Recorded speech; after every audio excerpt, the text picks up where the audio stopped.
I mean, actually, that's kind of the thing. I mean, until proven otherwise, theories are literally just fan fiction under the guise of a lab coat and safety goggles.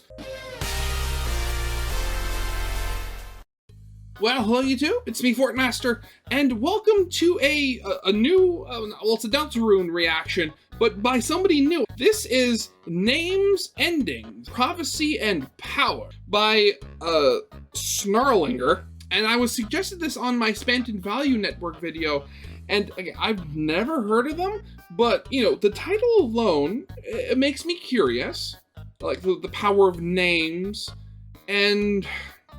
You know, given that there are some characters in this franchise, you know, Chara, where to this day, like, people still, like, argue over how you actually pronounce their name properly. So I could potentially see some sort of meta aspect added to that, you know, going into the actual story.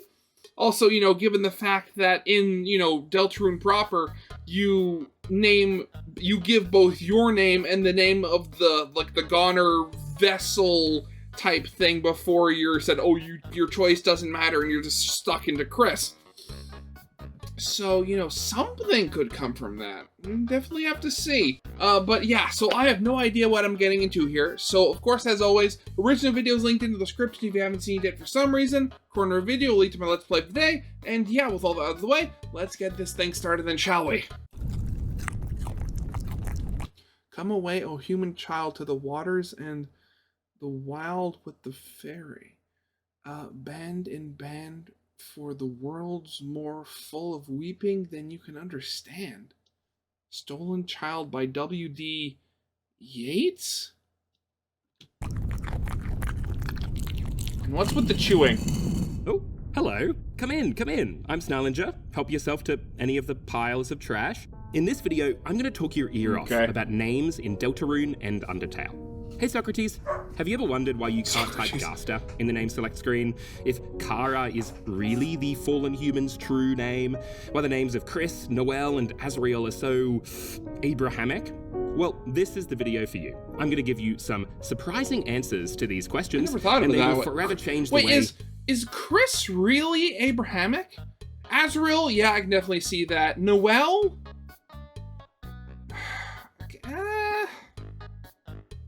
I could kind of see that. Not quite sure, though. Azrael, definitely. You read these games. Here, let's talk at the back. Sorry, this place is a bit of a maze. But to answer these questions, we're delving into religion, folklore, fandom discourse, Taoism, and a weird amount of philosophy, which won't be perfect. I'm no Andy Tuersley or Wire Girl, but I hope it is insightful. Oh, I almost forgot. I saw your guys' comments, and I hear you loud and clear. My rant sonar is not nearly attractive or red-pilled enough, so I cooked up a new form. It's not red-pilled enough, okay. Socrates, hit the lights.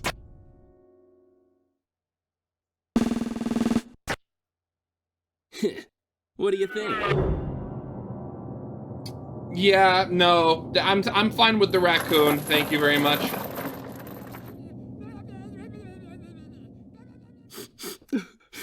Sorry, I didn't get your name.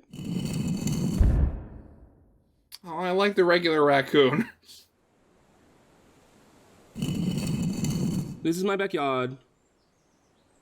We're going to be looking at 3 types of names in this video. Names that are true, names that signify, and names that cannot. That last one's locked at the moment. We don't have the key item. So let's just start with names that are true. Okay. According to Undertale's name select screen, Kara is the true name of the fallen human. But what does Undertale really mean by true name? The most obvious interpretation, which many in the fandom seem to hold, is that this is the name of the fallen human, meaning every other name you put in this name select screen is not their name. This is similar to other RPGs like Earthbound, where you can name the protagonist, but Ness is nevertheless the name of the canonical name. But this isn't super satisfying, in my opinion. As a reminder, Undertale's meta-commentary assumes that you personally identify with the fallen human's name. Trash! The No Mercy route, Undertale associates your name with the fallen human's demonic nature to instill a sense of guilt and violation. And at the end of the True Pacifist route, your name is revoked from the main character, underscoring the game's theme of identity. Despite everything, it's still you, right? But if Kara is the name of the fallen human, if we cannot truly name them, we lose access to that critical part of Undertale. So it's desirable to look for a different answer. The next best...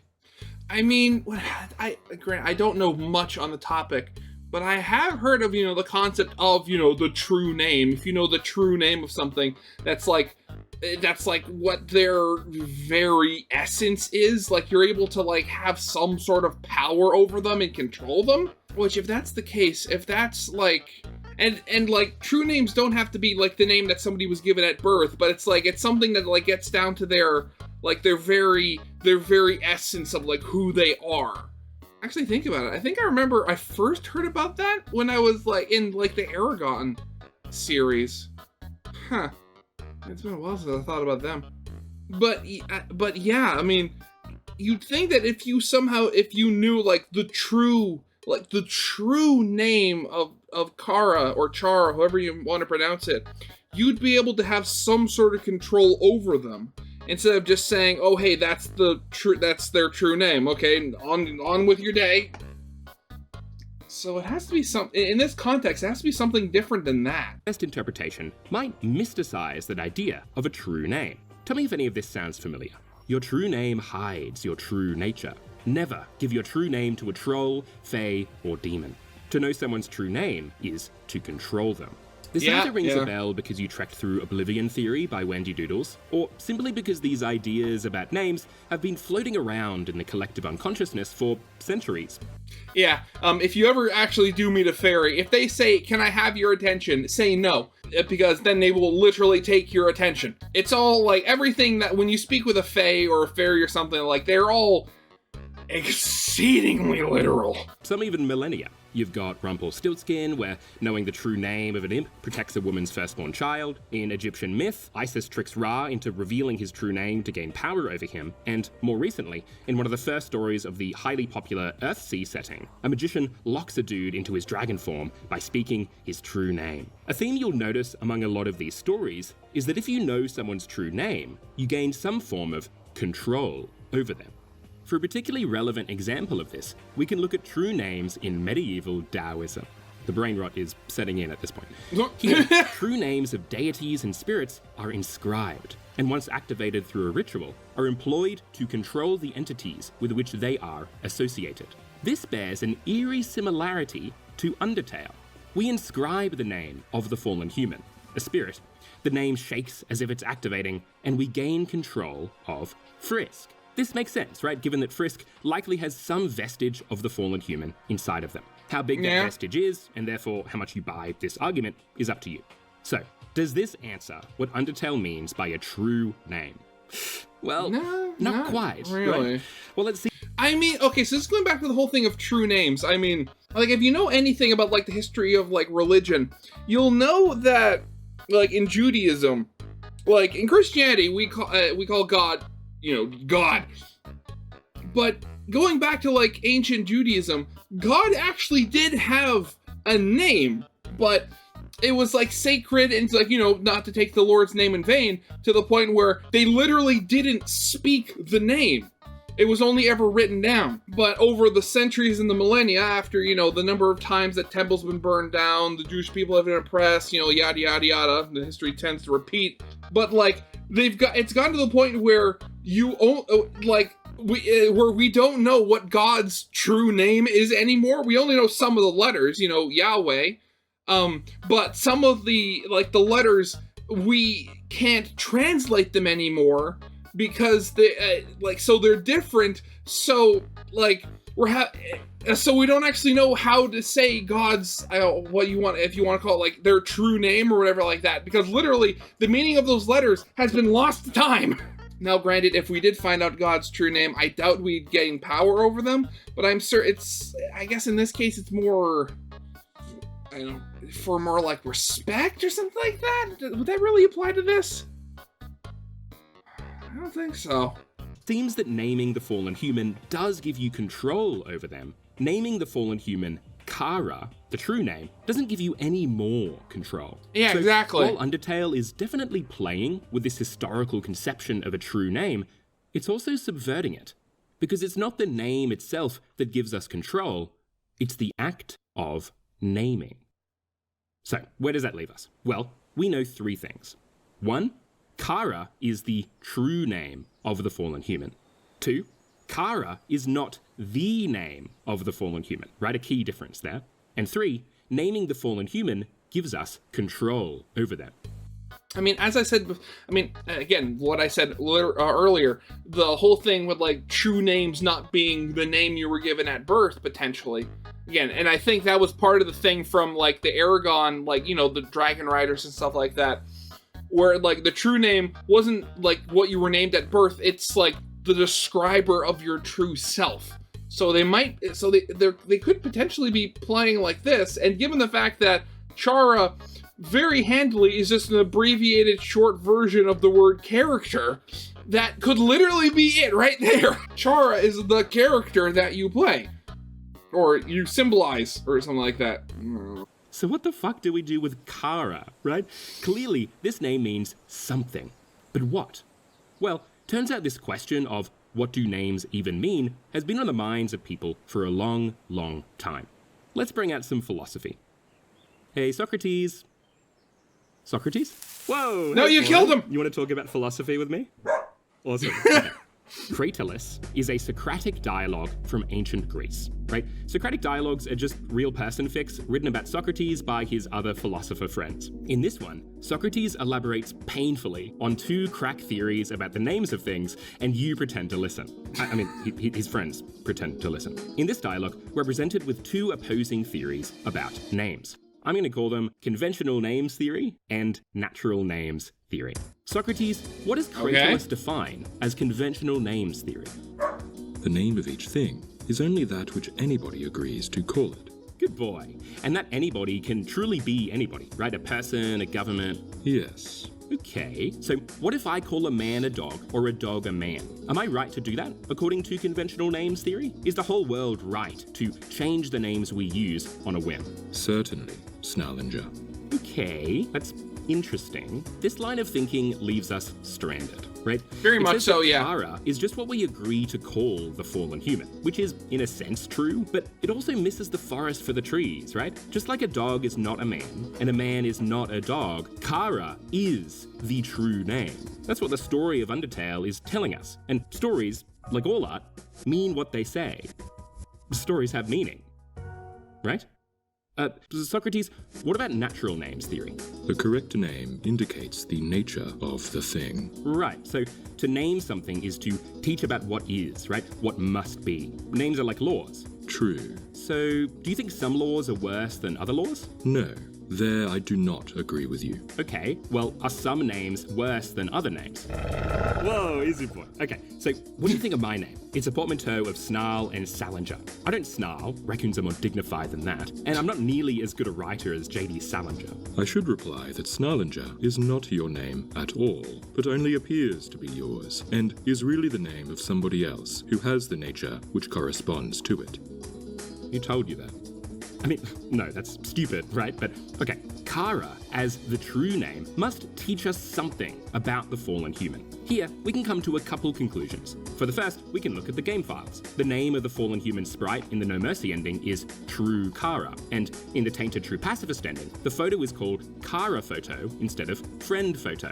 So perhaps this true name teaches us that the fallen human is sprites? That they're in a game? This isn't so interesting, right? Main Kara is the name of Frisk's sprite, but we don't consider Kara to be Frisk's true name. The second conclusion is a lot more interesting. Kara is obviously short for character. Yeah, that's what I said. Names theory, this should signify something, right? More than a placeholder, more than a simple reference to the name being used in the Undertale trailers, it should teach us something about the fallen human. What can it teach us? That the fallen human is... Wait, was Kara used in the Undertale trailers? Oh my god, it was!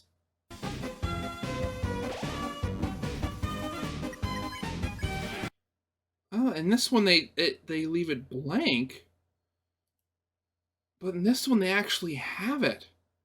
Weird. Okay. Used in the Undertale trailers, it should teach us something about the fallen human. What can it teach us? That the fallen human is a character? Well, not the main character. That's Frisk. But maybe the true one. Its essence. Just like the fallen human is XP, LV, and HP, maybe the fallen human is the main character. What this conclusion does is reduce the fallen human down to their essential role. If you're a big fan of the fallen human, if you empathize with their situation, you might feel like this is kind of objectifying. And it is. Kara is an object. The gods must clearly be supposed to call things by their right and natural names. Do you not think so? That's very good, Socrates. I am run away with. Okay. But I'm not yet at my utmost speed. The gods call... Well, I guess in this case, that would make sense, given that, I guess the true gods of a video game world are the developers and the players. Okay. Oh, yeah, go fetch.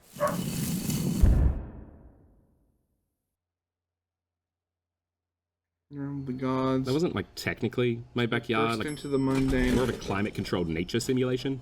I think the exit's down here. Like Undertale, Deltarune has you name a character. Unlike Undertale, Deltarune's name select is really complex and seems to confer a lot less control. First, you don't just name a character, right? You create them. But unlike other RPGs with character creators, you aren't encouraged to embody this character in any meaningful sense, right? The game has you name yourself. And even if your name and your creation's name align, the game still separates these two things. You are a higher being, and your creation, the vessel, is at the bottom of the ocean. And so, when we think about names in Deltarune, we're suddenly thinking about this strange relationship between a creator and its creation. The one who names and the one who is named.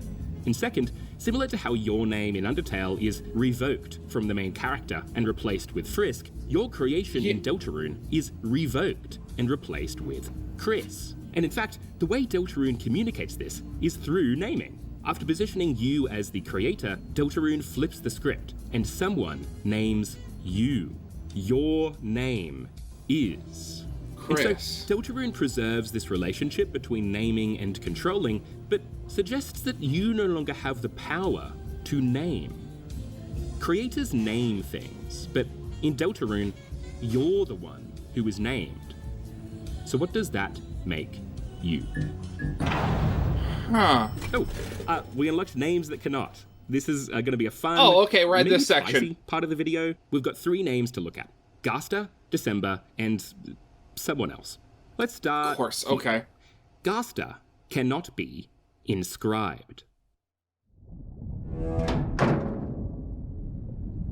Unlike Kara, it seems like Gaster does hold inherent power. If you try to type his name in the name select screen, the game glitches out. Spooky. His name isn't written in any of the merch pages or any of the newsletter updates. Instead, outside of the game files and the Gaster follower dialogue, it often seems to be written as him. Or, if you believe he's the author of the mysterious Valentine's letter, unknown. These names are euphemisms. There's a sense that Gaster's name is off limits. It's taboo. This gives the vague sense that Gaster is some kind of ultimate creator, right? Not only can we not name and control him, we can't even finish writing his name. Again, going back to the whole thing with us not knowing the true name of God anymore. This is sort of similar to the way some Jewish traditions discourage writing God's name in fear of it being desecrated. Oh, yeah, never mind, they're right there. As the creator. This has become a very popular theory about Gaster, right? He created Deltarune, or less popular, he created Undertale. He is God. I think this is part of Gaster's deal, but it's not the full picture, because Gaster has, so far, been created largely by us. There's very little we know for sure about Gaster. We know he fell into his creation, that he was shattered across time and space, and that he's listening, right? But that's basically it. Actually, yeah, that's the thing. So if the idea of like, if well, depending on which universe is the original one, if Gaster actually did create, like, Deltarune, instead, and they're talking about him falling in his creation, being spread out across time and space, maybe they weren't talking about the core. Maybe they were literally talking about him falling into Deltarune, and it being, like, a created reality is therefore, like, is like a lower or a more subservient level to, like, if Undertale is the main reality. And that could potentially mean that maybe Gaster, being a higher being, could not technically exist in the lower dimension, like, fully. So that's why he was, like, spread out and basically broken apart into pieces. Everything else we say about Gaster, that he's the voice in the Gordomaker, that he's inside the bunker, that he drove the secret bosses to madness, are interpretations. Not awful interpretations, mind you, but still not canon, right? And so Gaster becomes a creation theories of fanon. He gains life in theories, artwork, AUs, and countless battle themes. So if Gaster's name is Buggy, maybe it's because it's a dangling pointer, right? A hole, a signifier of something deleted, shattered, erased. And so, as a fandom, we filled that hole. And in doing so, we created Gaster. And you can tell that this created Gaster does exist by the way people react when it's contradicted. When the mysterious Valentine's letter was released, some people were quick to distance Gaster from it, even expressing disdain at the idea that it could be Gaster. Gaster isn't silly, isn't forgetful, doesn't talk like that. There's an alright case to be made that it isn't Gaster, but I think the initial pushback stems from years of fanon, right? From that gut feeling that this Gaster does not fit the name. I mean, I go back, I think if I remember correctly, it was during my reaction to Molly Starr's, epic device theory, that I had found this video where somebody put, like, Cave Johnson's audio to, like, Gaster, and, like, I love the idea of silly Gaster or non-serious Gaster now. It is 100% canon for me now. So, at the core of Gaster is a question. Is the name conventional or natural? Does Gaster teach us anything about this character's godhood? Or does the meaning of that name come about purely through fandom consensus? At the moment, we truly don't know. Literally, no, yeah. I think that's the whole point. Gaster, a creator, fell into his creation. And in doing so, he became something strange. A forbidden union. An amorphous thing that is manifested out of the negative space.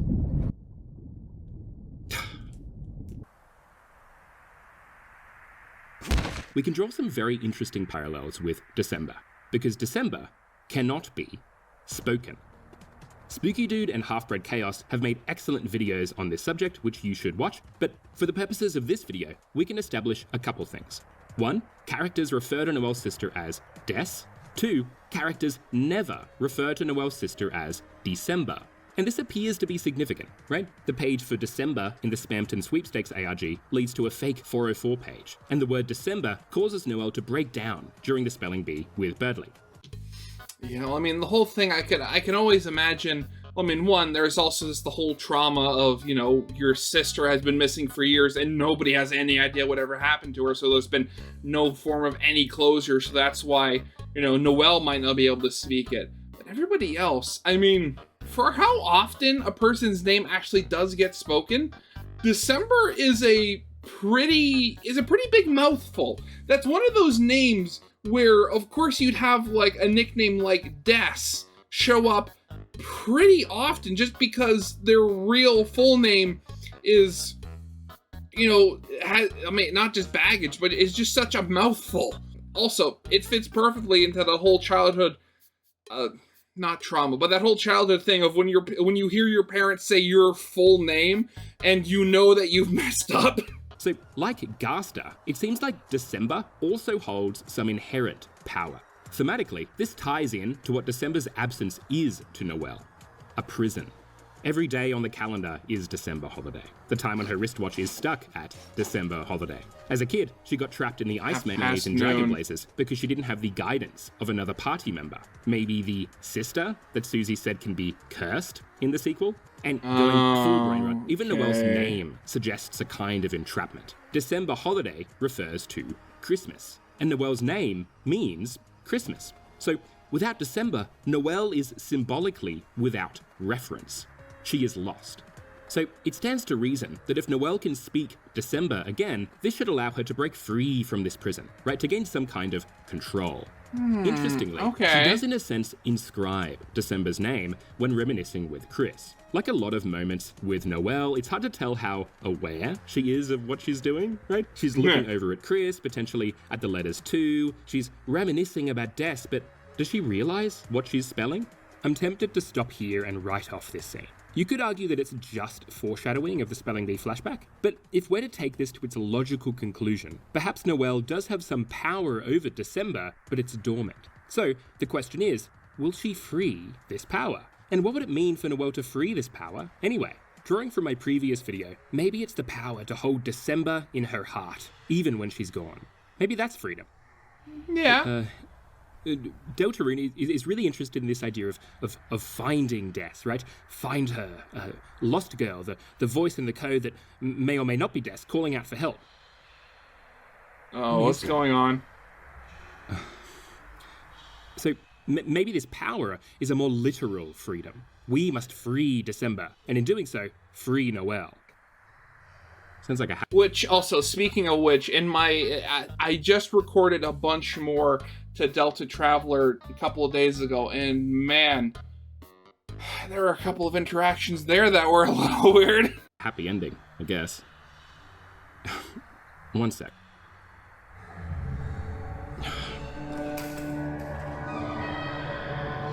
Oh god, what's happening? Hey, quiet. I'm trying to do a video. Keep it down. Thank you.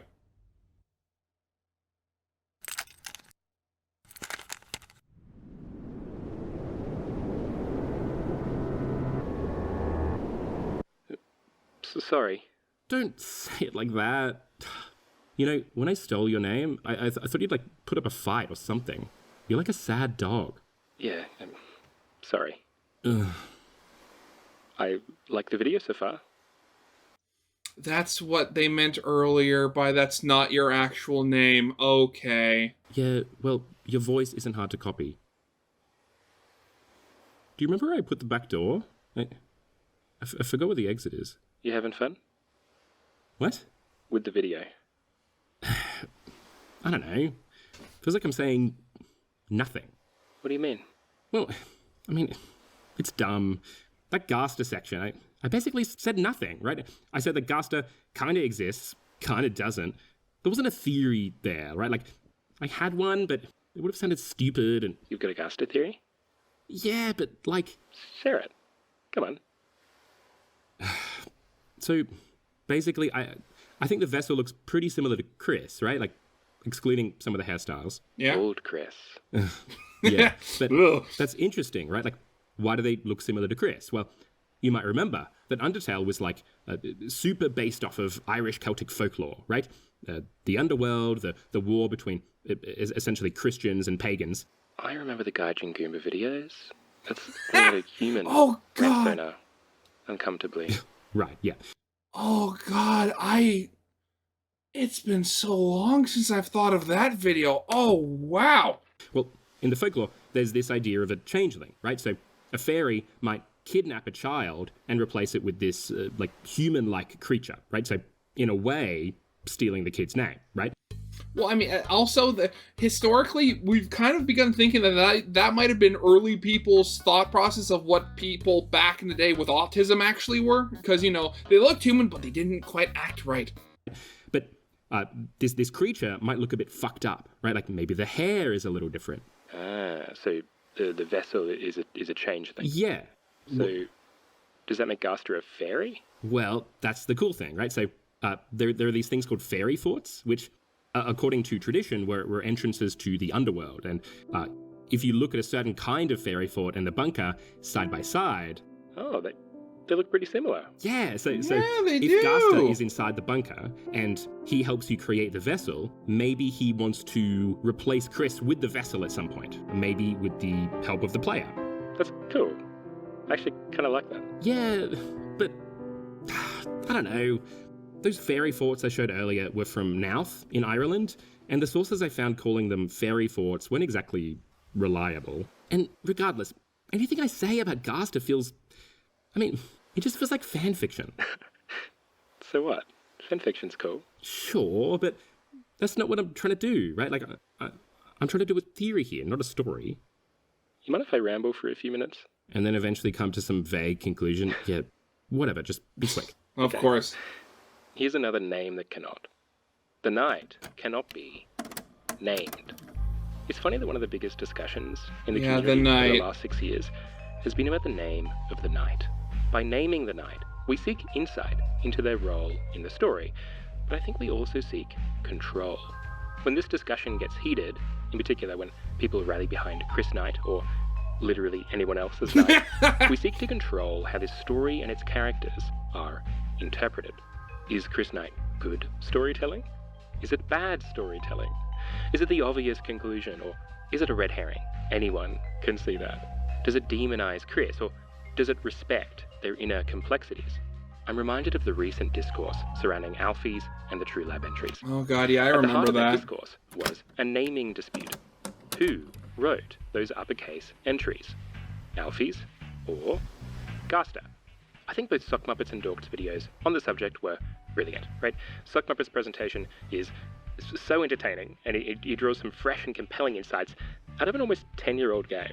Also, he's Australian, but I don't agree with his interpretation of the True Lab entries. I think he's wrong. And Dork did a fantastic debunk of his argument. She presented a highly sensible reading of those entries, steeped in her years of analysis, theory crafting, and storytelling in the Undertale community.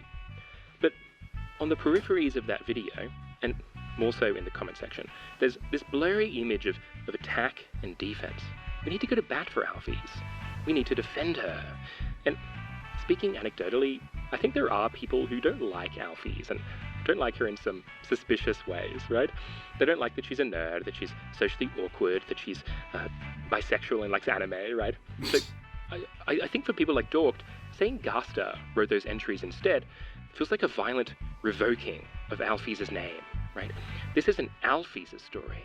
This is Gasta's story. My point is that the name we give to those entries controls a story about Alphys, Gasta, and Undertale. And we prefer stories that make sense to us, that click emotionally, of course, yeah. that don't offend in their implications, even if those stories are communicated through theory. I don't agree that Gasta wrote those True Lab entries, and I can pretend that it's all about logic, that I'm swayed purely by the evidence. But at the end of the day, I'm swayed by the story. If Alphys wrote those entries, that speaks so much to her arc, her recklessness, her inner emotional turmoil. If Gasta wrote those entries, that's spooky, I guess. It's surprising, but it also takes a lot away from Alphys. Anyway, same goes for Chris Knight. I can't deny that it's a compelling story, but I feed off of mystery, right? Like, I love that shit. So if the mystery of the night has already been solved, I mean, it's not the end of the world, but I'd much rather have room to speculate and think and dream. I think as a community... Well, that being said, I mean, there is the whole, like, there's a subgenre of, you know, like, the police procedural and the crime drama, where it's not the who done it, but it's the how catch 'em. I mean, if you want to look back, I mean, just look at anything that has Columbo in it. I mean, you know who did the crime and how they did it. The mystery is seeing how they're caught, and the catharsis of seeing the person who like did the wrong getting their comeuppance for it. So I mean, even if, you know, again, right now we don't have really enough proof going either way, but even if Chris was the knight, like he, or they, I should say, created all of the Dark Worlds initially, then we somehow got control and we're closing them up behind them, I mean, the mystery still is, oh, Chris is doing this when we're not in control, but why are they doing it? And, like, what will happen when we, the main character, finally get up to the point of being able to actually prove that it's them in the first place? So, I mean, like, just because we know some answers doesn't get rid of the mystery entirely. It just changes what angle of attack you have to come at the mystery from. We're very hesitant to paint theory crafting as an emotional affair, right? Theories are logical. They're scientific. They're founded solely in canon. Theories are not fan fiction. But so... Yeah, wink, wink, nudge, nudge, you say no more. I mean, actually, that's kind of the thing. I mean, until proven otherwise, theories are literally just fan fiction under the guise of a lab coat and safety goggles. What if they are? Theories are a form of storytelling. So what if these two names, theory and fanfic, are at most a hair's width apart? Does that not click to you emotionally? Does it offend in its implications? If so, I'd like to ask, why? Well, that's dumb. Rude. Well, again, that just kind of goes, well, I guess, I mean, the whole thing is, like, I've said for a while now that the Undertale fandom is going absolutely nuts without a new, like, staple, like, actual main series in the next chapter. So, I mean, it started out more, I guess you could call, like, theorizing could be on a spectrum, basically, where on one side, it's, like, purely analytical, like almost like early game theory, where you're taking the math and you're applying it to the thing in the video game, and you're trying to figure out, hey, is the math correct? And then on the other end of the spectrum, you have literal fan fiction, where you're just taking elements of the story, putting them into a blender, and pouring out the mush and, like, spreading it in a way that you like to see. As we've gone on longer and longer without without, like, the actual, like, next chapters of the game, the theory crafting has been steadily moving more and more towards the fanfiction side of the spectrum, purely because we're running out of fuel. Of course, like, the theory fandom, for as much as I've been liking it, I can't help but think has been steadily increasingly running on fumes. Now that being said, of course, you know, Toby Fox, in the middle of him and his team developing the next chapters, they've been throwing fuel on the fire. They've been giving the fandom more clues, more stuff to, like, give them more salt stuff that they can grab onto and slide them back over before they start going, you know, crazy again with, like, the ARGs, the Spamton sweepstakes, the newsletters, all stuff to tide them over just that little bit longer, waiting for the real meat to come out, because right now everyone here is very hungry and they're starting to go nuts. Well, not starting to in some cases. The engine on this is starting to splutter, and everybody's terrified of when it finally goes out. I want my stuff to be stories. Why? Because stories end. Every story ends, and I don't want to end, right? I want my work to live forever. I need to stick in the minds of people for as long as I possibly can. But if something doesn't end, we don't know how to rationalize it. I.e., The Simpsons. How to make it make sense. I mean, that's the whole draw of most Deltarune theories, right? Like, it's eschatology. We crave the end of this game, and so, in videos like this, we name that ending. Endings give meaning to stories. No, fuck that. The things I say are the meaning, right? I mean what I say, and I need what I say to last forever. Otherwise, why was I created? What's the point of any of this? Buddy, I don't think forever is inherently good. Fuck off. No, seriously, I mean, people think they want death back, but Deltarune is all about coping with loss, right? And you don't cope with loss by resurrecting your loved ones. I mean, you talked about fairies earlier. That's some fairy shit, right? That's temptation. That's a double bind. You deal with grief not by killing death, but by becoming it. You run in circles. No, I'm sorry. Has nothing to do with that. You deal with death by creating the atom bomb. Sorry, that has nothing to do with this, but that popped in my head when he said that. I couldn't help it. You lose yourself, you become ineffable. You remember every turn of the maze. Remember how it breaks you. But you never pretend that it's solvable. But what? That is forever. You're saying that grief is forever, but that's a good thing now. Well, no, but... This is what I hated about Cradulus. You crawl through that whole thing, and at the end, you don't even know what Socrates believes, right? You don't even know if any of it was genuine or not. I know that I Shut know up. nothing. Shut up! I'm going to continue the video, and you're going to stop making noise. Okay? Certainly. Snarlinger. Fucking... Again, I like the actual raccoon better. I'm going to be completely honest.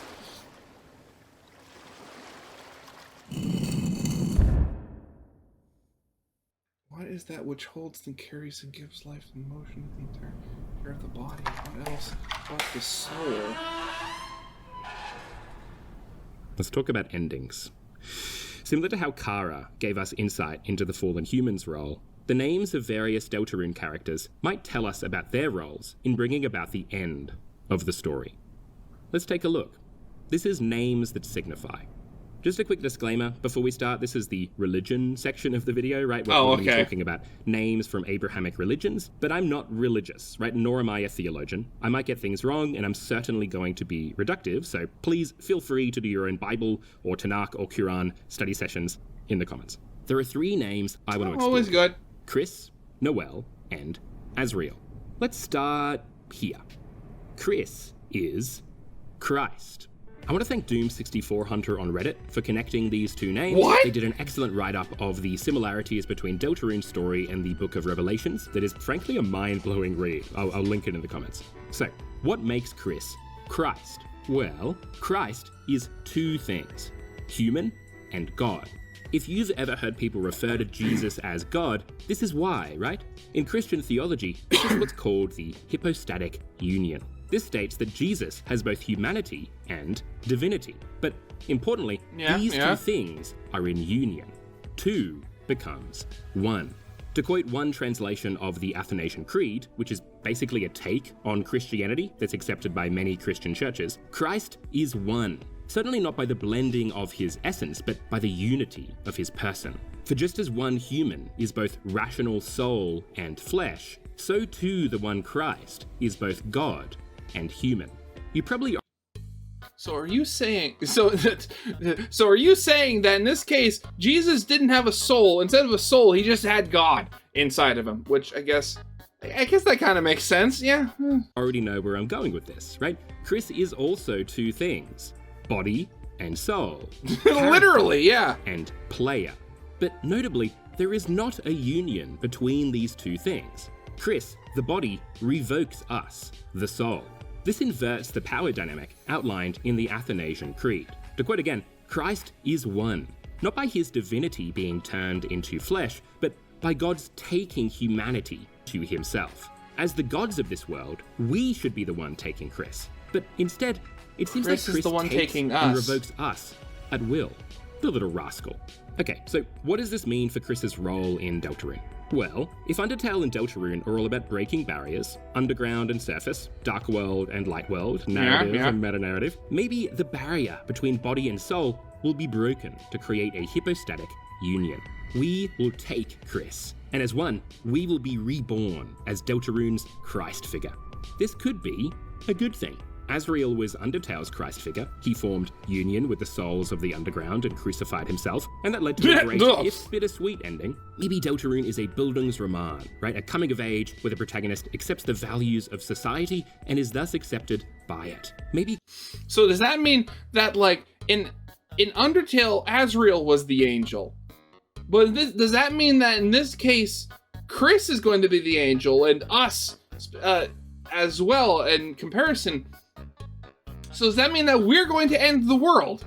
Chris needs to accept their role, their name, and the sacrifice it requires, and with the player, save their friends, their hometown, and their world. But this could also be a very bad thing, right? Maybe Chris doesn't want us in their body. Maybe feeling union with them Yeah, as we've seen several times at this point. Is a form of violation. This sounds to me like an unholy union. In fact, it sounds like a replacement. In their post, Doom64 Hunter names the player as the Antichrist, or the Anti-Chris, right? The Antichrist seeks to falsely replace Christ as the savior. And arguably, you are doing a lot of replacing in Deltarune. You replace Chris's movements, you replace their dialogue choices, and in fact, you also replace their name. When you enter a dark world for the first time, Chris has a save file, and when you save over it, you replace Chris's name with your own. Okay, Maybe the power afforded to us in these dark worlds is one of renaming, retaking, and revoking.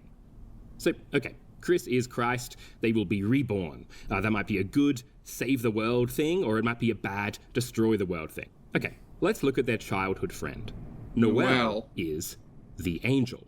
This is probably uncontroversial, right? There's plenty of evidence suggesting that Noel is the angel. But there isn't much discussion of how Noel's name contributes to this theory. Noel comes from the word Noel, right? N-O-E-L, which for our purposes means two things: Christmas and a shout of joy for the birth of Christ. That's pretty interesting. Birth of Christ. We can dig a bit further. You probably know the word Noel from an iconic Christmas carol named The First Noel. By studying the lyrics to this song, we can draw some interesting parallels to Noel. Okay, The First Noel explores a few scenes from the Nativity of Christ. There's a bunch of versions of this song, but I'm pulling from the New English Hymnal. Okay, verse 1. The first Noel, the angel did say, was to certain poor shepherds in fields as they lay, in fields where they lay, keeping their sheep on a cold winter's night that was so deep. And then in the refrain, the angel exclaims Noel again and again and announces the birth of Christ. So, what do we learn about Deltarune from this verse? Well, we're tying the word Noel, here written archaically, to the angel. And it is the angel who announces the birth of Christ. We even have imagery of the cold.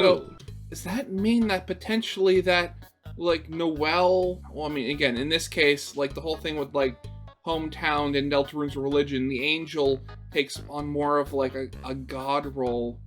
So, is this, like, angel in their sense or angel in our sense? And then, Noel's ice powers, cold winter's night, And the dark here in cold winter's night. So, perhaps Noel will announce to the people of hometown or Castletown that Chris has been reborn. Okay, verse 2. The shepherds looked up and saw a star, shining in the east beyond them far, and to the earth it gave great light, and so it continued both day and night. Here, we have this image of a star that lights up the darkness, and later in the carol, this star lands on Jesus. This should remind you of the save points in Deltarune, which are associated with light and associated with Chris and the player, right? Okay. The light only you can see. This suggests that the power you're filled with in each save point either signifies or produces Chris's eventual rebirth. Okay, and the last verse we care about, verse 3. And by the light of that same star, 3 wise men came from country far. To seek for a king was their intent, and to follow the star wheresoever it went. Here, things get messier. You can take this in a couple directions. Maybe the 3 wise men are the heroes of prophecy, human, monster, and prince from the dark. That would position the angel's heaven as Chris. And then again, if Chris also becomes king, or god, or however you want to see it, a prince is, like, subservient to a king. Does that mean, like, Chris potentially could be, like, king of the Dark World and take over control of, like, Castletown from Rousey? Okay. Again, the star in the carol lands on Christ. This could make sense. There's evidence that Chris isn't actually the human in the prophecy. A piece of concept art labels Rousey as the prince, Susie as the monster, but human as the human. But at the same time, this doesn't quite align with the prophecy. I mean, it also could be referring to us, because, I mean, granted, we are, the gods in this story as the players, but I mean, from what everything I know, I mean, we're human, so you never know. In the carol, the 3 wise men follow the star and give gifts to little baby Jesus, right? iTunes gift card, Robux, iPad. But in the prophecy, our 3 wise heroes are meant to banish the angel's heaven, not revere it. Okay, so maybe the three wise men are not the three heroes of prophecy, but the three titans. Like the three wise men, they seem to come from a foreign place, and in a sense, they do follow the star wheresoever it went, right? Their faces are these stars. Yeah, they That are, they would align actually. themselves with this angel's heaven. But this is kind of a stretch, right? We don't really know if there's only three titans, and the three wise men are associated with light, right? Not endless night. And in fact, there's something more fundamentally wrong about this line of reasoning. You'll notice that we've moved further and further away from Noel and deeper into these big stories. So maybe by three wise men, they're literally talking about, the followers that you have in your party. Because, obviously, there's Rousey, Susie, you have Noel following you for a time. I know there's been a bunch of people that had, and then, Birdley, potentially, and whoever else you meet later on in future chapters. I guess, also, Lancer, there's for that little bit in chapter 1 as well. The birth of Christ. The prophecy. Meanwhile, Noel's sitting over here like, the last time I was associated with angels, with the cold, I killed my friend. Is this a useful way to interpret a character? Can we really grind her down to her essential role in the prophecy in Deltarune and pretend that we're still engaging with this character as she's written? This is the same thing we did earlier to the fallen human. We named them Kara, and in the same stroke, we revoked their personhood.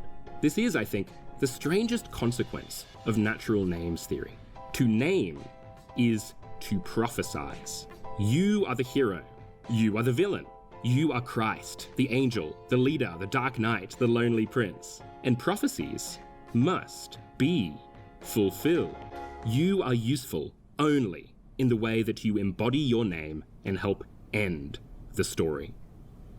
To really drive this point home, let's look at the final name. Azrael is also the angel. If you contracted Undertale brain rot back in the day, you'll remember that a lot of theories and discussion threads centered around a question. Who is the angel? What complicated this question was that there was more than one answer. Maybe it was Azrael, or was it the fallen human? Did it depend on the route, or was it always the player? All of these are fine interpretations, right? The point is that Undertale gave space for all of them. I think we're seeing the exact same thing in Deltarune.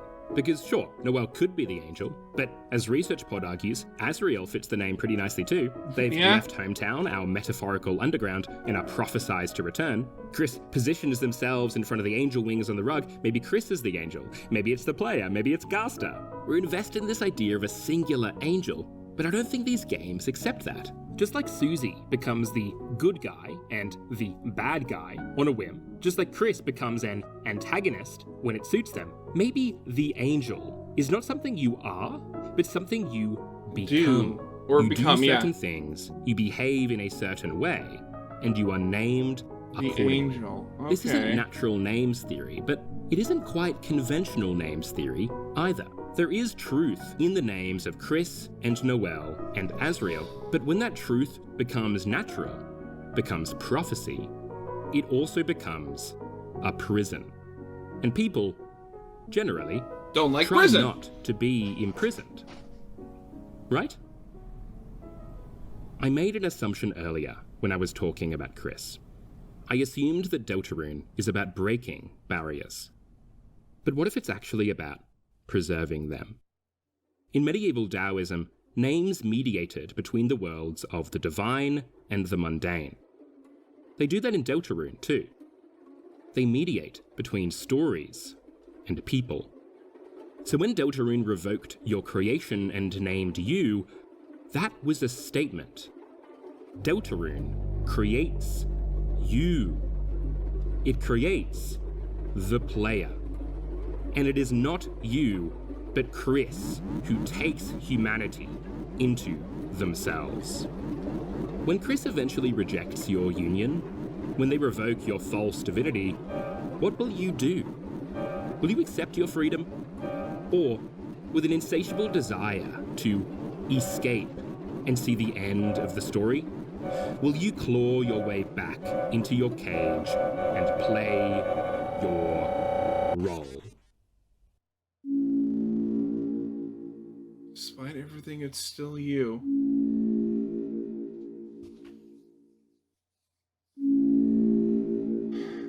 Will you persist? No, fuck that. Fuck endings, fuck stories, fuck meaning. You make me sick. You barge in here, you don't even tell me your name, and you want me to form some perfect, logical argument about this game that isn't even finished yet. Vulture. You don't get an ending. This is the theory that doesn't end. We're going back to conventional names, except I am the convention, okay? Fuck Socrates. I play king, you play peasant, which means whatever I say goes, and you just sit there, you don't make noise, you don't leave, you just listen. Please don't leave. At least, if you do, tell me where the exit is. Can you? What do you mean I'm sitting under a metal crusher? Well, goodbye, other snarlinger.